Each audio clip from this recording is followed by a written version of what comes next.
Hi guys, welcome back to my channel. My name is Chantel. Guys, welcome and welcome so much. I'm so excited. Thank you so much guys for your support. I really appreciate it. If you have not subscribed, please hit the subscription box below. Thank you so much guys. Thank you and thank you in advance. So guys, today we are going to talk about the dimensions of a woman.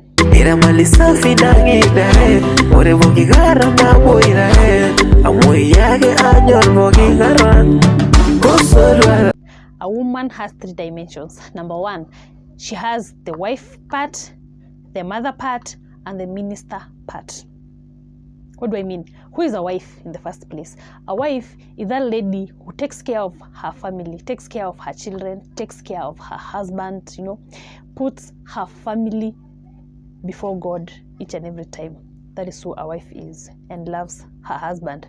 So, what do I mean by being a wife? What does it mean? What does it mean to be a wife? A wife is that person, is that lady whose ministry is only based on her husband. What do I mean? You can never love another man more than your husband.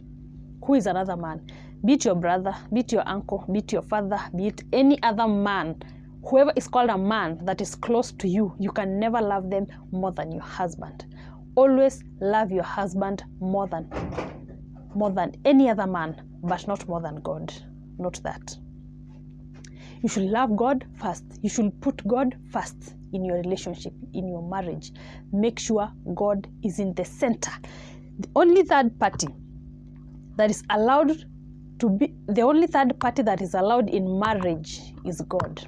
Not your mother-in-law, not your father-in-law, not your brother, not even your friends, not even your own family, is allowed to be at the center of your marriage. Because if you involve a third party in your marriage, I'm telling you that marriage is broken, just broken like that. When you argue with your husband, when you have disagreements with your husband, don't go and tell any another person. Don't go and tell your mother-in-law. Don't go and tell your father-in-law. Unless it is something very serious. But these other small quarrels, just put them before God. Tell God, I'm going through this and this. Just help me out. Help me out, and I'm sure He will. He is the only one allowed to be the center. He should be at the center. Between you and your husband is God only. Only God. A wife should love the husband. How do you love your husband? Make sure even the Bible itself, it says, a wife, you should respect your husband. The role of your husband is to love you, provide for you, care for you. But your role is one. Respect that man. Respect that man. If you respect that man, every other thing will follow. Submission will come after respect. When you respect him, next you submit to him. Next you care for him. Okay? That is what a wife should do. A wife should always bring the king part outside, out your husband. Bring the king out your husband.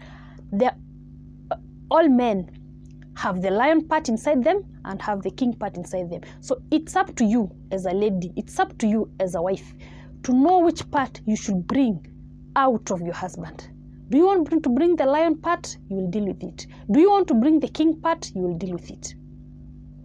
So many ladies kill the king part in their husbands and bring the lion part, and thereafter they start complaining. My husband is doing this, my husband is not doing this, my husband, and it is you who chose to bring the lion part out.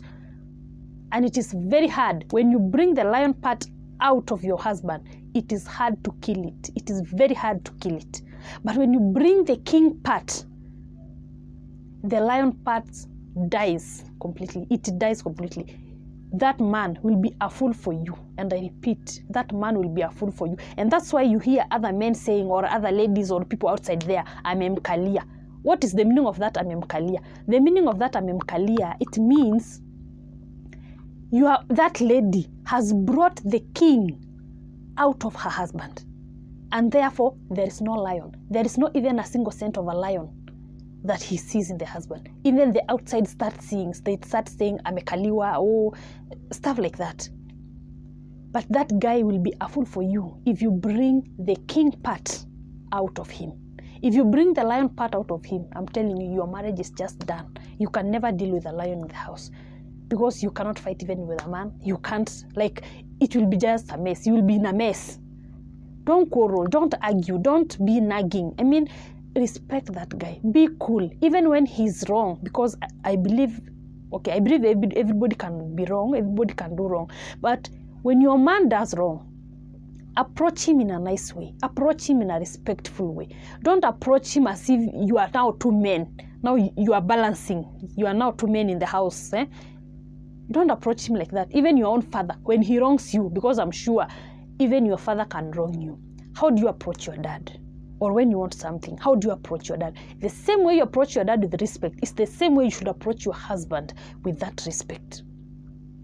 Respect that man, I repeat. Because when you respect him, respect bears every other thing. Respect makes your husband provide everything without you asking. You don't have to say, I want this. He sees that this girl, her hair is not well, and he provides. I want to do this, and he will even involve you in his private life. Don't allow your husband go and open up to someone else when you are there. No, make him your close friend. Make him someone that you talk to, and he should also talk to you. You know, be together. Make that covenant live. Make him see the girl that he used to. That girl that I saw 2 years, 4 years, 5 years back is still the same girl that I'm living with. Not the girl that I saw 2 years or 5 years back is not the same girl. He will start complaining, you have changed. You start asking yourself, kwani nimechange aje?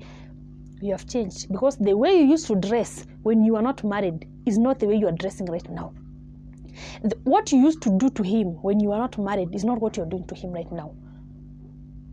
I mean, if you are not married, when you are not married, maybe you used to what can I say?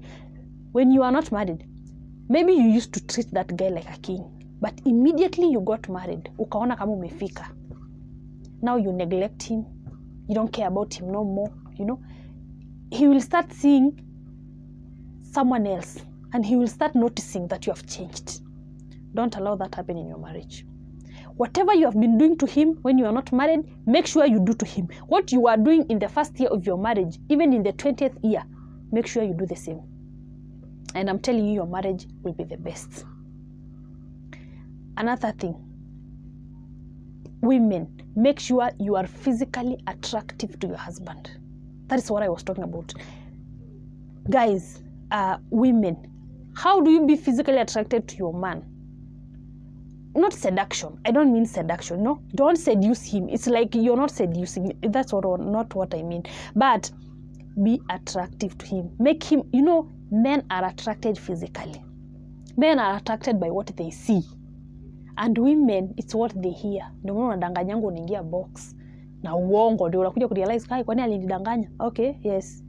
That's how women are. Women are attracted by what they hear, and men are attracted by what they see. So make sure that whatever your husband sees in you, or how your husband sees you physically, attracts him. Make sure your husband does not see anyone else.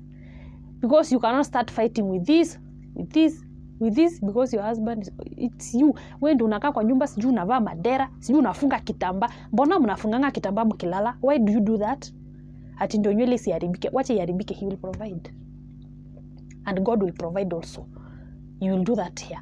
And even if it is necessary for you to sleep with something on your head, at least something reasonable. Si kitamba umevaa wiki mzima bado unafunga kwa kichwa.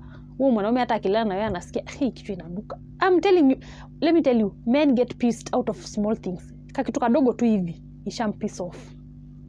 So make sure you hold your husband. Make sure you love your husband. Make sure you respect that guy. Care for him. Love him.